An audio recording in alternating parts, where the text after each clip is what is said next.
Hi, I'm Alex Howards, and welcome to this week's episode of In Therapy, real life therapy sessions as they happen. In this week's episode, we're going to be exploring the unconscious patterns that can stop us moving forwards in life, particularly with intimate relationships. Stay tuned to the end for my top tip on how to uncover the unconscious patterns and beliefs that can get in the way of us having more depth, intimacy, and connection in our lives. If you haven't already, please like, subscribe, click the bell icon to be notified as new episodes are released, and follow my other social channels for daily inspiration and support. In this week's episode, we catch up with David, who approached In Therapy to get help with depression. Recently, David has started a new job, which has been a real positive change in his life. Despite this, David has been increasingly feeling lonely and wanting companionship. This has been leading to feelings of overwhelm and panic attacks.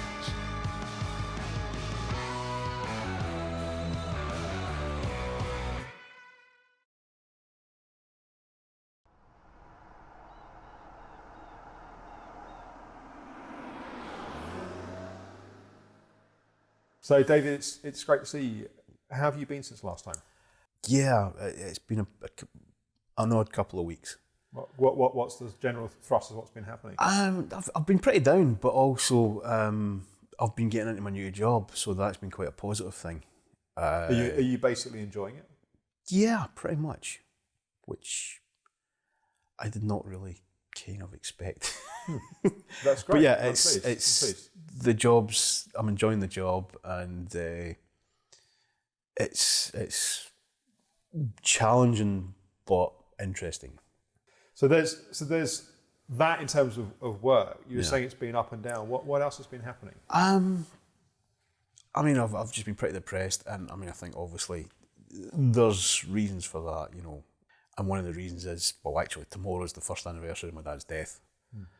And, you know, there's other things, you know, family things I found out and stuff, and just, you know, I just general malaise and depression. How have you been doing with friendships and social contact? One of the things that I know has also been a struggle, let's say, has been feeling nourished and feeling that there's enough contact. Yeah, that was one of the things I was actually originally going to sort of do a vlog about, and then just never got around to it because I was working the next day. One of the things I'd mentioned before when I was here was I was having these kind of weird sort of like kind of panic attacks, anxiety attacks, you know. And yeah, I had one on Saturday, but it was, I mean, it wasn't anything particularly. It sounds weird. I didn't want to let people down.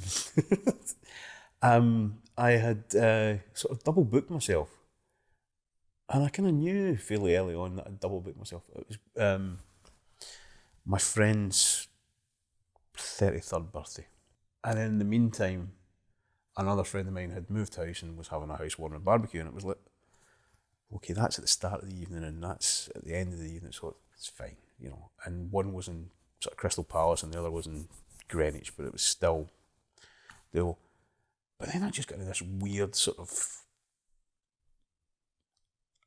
funk and it's just sort of spiraled where I just couldn't leave the house. And, you know, and I was having all these sort of, like, I felt really breathless and was sort of like panicking and, you know, and what was the essence of the build-up? Because normally when someone has a panic attack, normally there are various ingredients of mental anxiety, physical tension, and that sort of escalates in that way. Where was your mind in the hour or two beforehand? I mean, I didn't notice anything like that. It was just, I was sort of... Let me ask the question slightly differently. What do you think are some of the thoughts or some of the focuses in your mind which lead you to feeling low? Because I'm sort of focusing on the anxiety, but actually I think the anxiety, it's almost like you go low in a way that you then flip up. So what are some of those thoughts of, but they're more depressive thoughts? I mean, they're all sort of, obviously to do with feeling lonely or feeling alone or feeling inadequate. So they tend to be those kind of thoughts. So there's the feeling inadequate is the inner critic piece, right? And the feeling lonely, there's the feeling of feeling lonely, and there's the thoughts about feeling lonely. And I'm particularly curious as to those. When you feel lonely, what are the thoughts that come up around that? I don't know if I can divorce the thought and the feeling, or the sort of thought and the emotion. It's just things just feel bleak. Things just feel, and it's like before I sort of said, I'll get that kind of depressing feeling where it's like, it's painful. It's like it's like, something's eating you alive kind of thing. Yeah.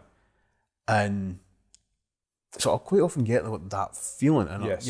But the let me put it slightly differently, because I think the feeling, and you talked about it in a way last time that I think was quite powerful, in a sense of almost like a feeling of emptiness where the sort of wind is, wind is blowing through it and it's not really touching anything because it's just a deficiency. And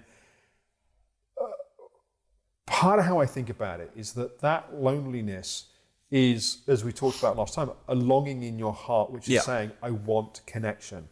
I want be that intimacy in terms of relationship or friendship, but it's a longing for connection.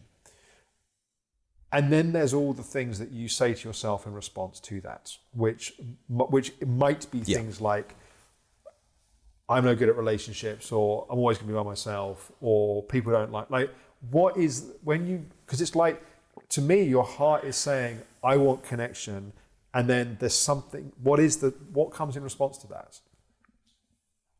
That I'm just not going to connect. Because I never do. So because I rarely do. So it's partly then a replaying of the history. Yeah. Right? Of all the times in the past that you felt disconnected, or relationships gone wrong, or contact has been scratchy in a way that you didn't intend it to be, for example. Yeah.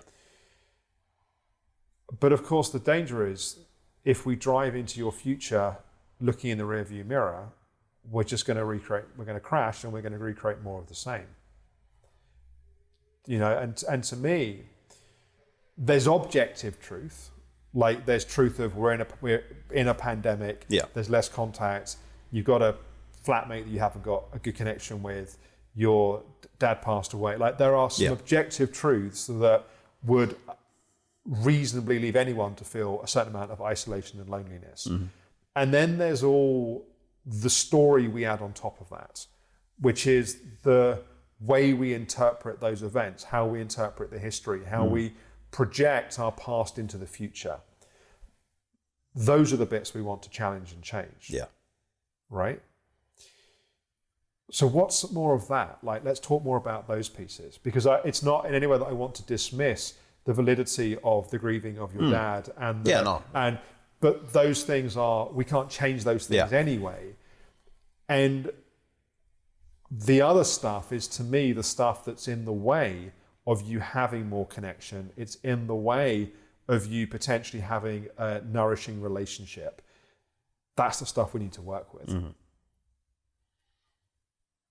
When you think about being in a relationship, what's the story you tell yourself about that? I've always just kind of lacked a certain amount of confidence. And part of that, I think, is down to the strokes and stuff and the disability and that. And I probably, put up a bit of a facade because of that, and Yeah, I think sometimes what it sounds like you do is you protect that feeling of inadequacy by being overly harsh or curt or cutting, let's say, in your words and your actions. Yeah, well, I prefer sarcastic, but but I think it's a really good insight to see, because danger is that sometimes when we're overly defensive, we don't fully connect with people. You know, to put it in one way, if our heart is open and kind of sensitive and available for connection, we have to, we let people get emotionally close to us. If we fear that we're not enough or we're inadequate, we put all these layers of protection, and it's almost like the wall that we build to keep ourselves safe also becomes the prison that keeps out the people that we actually want to be connected with. And it reminds me of some of the things you've mentioned previously around finding yourself saying things or doing things around people that actually you'd like to have a deeper connection with, that actually sabotages that connection. Yeah. You know, I'm not saying that you have to stop having a level of sarcasm or a level of banter. You know, that can coexist with also being more emotionally available. How does that land or resonate as you reflect on that? I do think there's a lot of validity to what you were saying, and particularly when it comes to sort of personal relationship, you know, like sort of one-on-one relationships. How are you with where there's potential, the potential for attraction for you towards someone? How do you relate in that context compared to how you do with when there's not? Is there, may or may not be a difference? I don't know. I mean, I don't think obviously I don't react that well. You know, if I keep sabotaging myself. So I've never really been good at approaching people. I think because I never really felt that confident.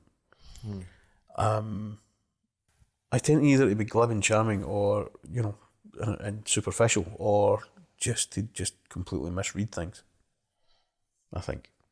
And I suspect the misreading of things is also partly a result of being in all this story and noise and feeling of inadequacy, and it's quite hard to actually just connect to what's going on because there's so much else that's in the way. Yeah. What do you believe about you and relationships? I believe I'm hard to convince. Say a bit more.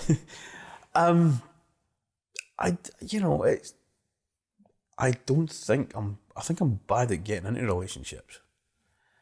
I don't think I'm particularly bad where I'm in a relationship. You know, I think I'm, you know, and obviously, you know, maybe had, you know, sort of 3 or 4 sort of quite serious relationships, and a few less serious ones. I probably don't communicate enough, but, you know, oh man. You're a Scottish man. Exactly. And you know, I think maybe at certain times I've either not been ambitious enough, or I have had fears about the way things were going. It's kind of strange because, you know, I think for a long time when I was younger, I was worried about, you know, not particularly having a steady income, because I was like writing and being a manny and all these sort of things. So yeah, you know, there was a couple of relationships I was in where, you know, I think that was definitely a factor. You know, other relationships I was in where, you know, I didn't think the fact that someone's biological clock was ticking so loud we could hear it across the room was a good reason to have a child. How do you feel about you having children? I think it's probably going to be quite difficult because, you know, I'm not in a relationship. You know, let's make the assumption that there is a willing participant as a mother of this relationship. I mean, it's something that, you know, I don't know if I've ever really thought seriously about, but I've never thought it was a bad idea as an idea. You know, there's been circumstances where I thought, yeah, that shouldn't harm. But I think, you know, I've always been good with kids. I've always enjoyed, you know, the company of children. You know, if I'm at a party and there's a child, a cat, or a dog, I'm going to gravitate towards them. You know, being around kids, I've never thought I would be bad at it. I think you'd be great at it. You know. Because going back to this feeling of longing and loneliness, it's like, to me, does that feeling make sense? And yes, I think it does to you as well. Probably the more we put a spotlight on it, that there are things in your life that are missing that part of you is longing for. And particularly now, work, it sounds like, is in a good place. It sounds like, no work's perfect, but it sounds like that you'll basically feel good about it, enjoying it, gives a little bit more financial support. It almost makes more space and puts more of a spotlight in some ways on this next piece, which is that I don't think it's ever healthy that someone's approach is, I need to be in a relationship to be happy. And I think it's an even worse idea, I need to have children to feel complete in my life. I think that's a terrible place to make decisions from. And there's something that I think is really important when one's heart is saying, I want connection, I want intimacy. And that is a valid and a healthy message, ultimately, that your heart is sending you. So, and what you're saying makes sense to me. When you're in relationship, that it comes easier than that journey into relationship. And it sounds like part of the block to that journey into relationship is all of this story and beliefs and ideas and history that I'm not good at approaching people, that I won't know what to say, I'll overcompensate, or I'll do this, or I won't do that. I think us getting some real awareness about that would be helpful. And then it's whether we're working on it with the stop process or the inner critic work, or we're just, by the very nature of becoming more aware of it, it takes out some of the strength of those patterns. But I think that awareness is what we need at this point. How does that sound to you? Yeah. I think there's a few categories to it. I think there's the inner critic piece. I think there's what I call beliefs, like the belief that I'm not good at meeting people, or I won't know what to say, or people don't like me, or whatever it might be. I think there's the belief piece. And then there's also the history that comes up around it. Rarely do we meet a person or a relationship from a blank canvas place, right? Yeah. We meet it with all the memories and the history of all the things that have happened in the past. So sometimes also that stuff is what's in the way. And just being able to see that and go, hang on, each time I'm thinking about approaching someone, I'm remembering unconsciously perhaps with all these other memories about how that didn't work out so well. Mm-hmm. So the more aware we can become of that, I think that would be really helpful. And it can sometimes feel a little bit like, by putting the spotlight on it, it becomes more ammunition for the inner critic to go, see, well, that stuff's all true. We need to look at it from the point of view of, by putting a spotlight on it and getting awareness around it, we're not giving permission to or validating it, but we're trying to understand what we're working with.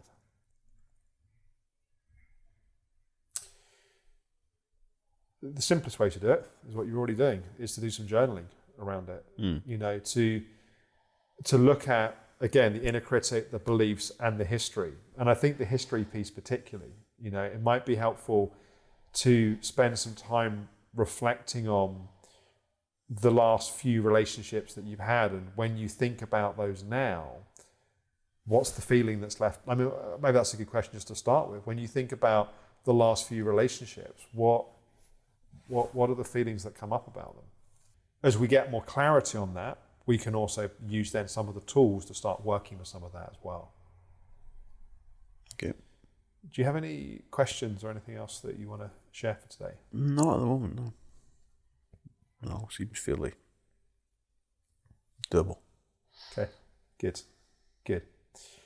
All right, David, well, good to see you. Let's get something in for a few weeks' time. Yeah. And you've got some homework to do. I hope you found this week's episode helpful. One of the things that I'm really excited about with this series is how we're able to follow people's stories over a sustained period of time. And it's great to see David feeling a sense of confidence and of purpose again in his new job. But this allows us then to move on to look at the area of intimate relationships. And this has historically been a challenging area for David, as it has been for many of us in our lives in different ways. So here's my top tip to avoid the unconscious patterns of the past shaping our lives in the now and moving forwards. You need to make the unconscious conscious. How do you do that? You put a spotlight on it. You go looking, you become a detective to be forensic about what are the key events, what are the key beliefs, what are the key self-judgments, what are the key experiences that you haven't metabolized and processed. I've said it many times in this series, if you can see it, you don't have to be it.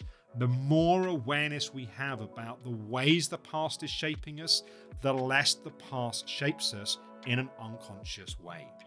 So take the time to do the homework that I set David. Do a bit of an audit of those beliefs, those judgments, those unprocessed emotions. See what you discover.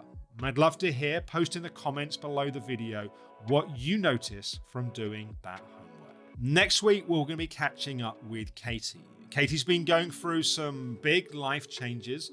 Her husband's moved back into the family home. But as is almost inevitable, some of the old challenges and patterns are starting to arise. Here's a taste of what's coming up next week. We kind of went back into the old way. And you found yourself questioning the decision to reconcile? Or Yeah. Parents have to back each other. As soon as children feel they can divide and rule, you've lost the battle. Well, I mean, and that's just been how we've parented for 20 years. Right, that to me is critical to the future of the success of your marriage. Yeah.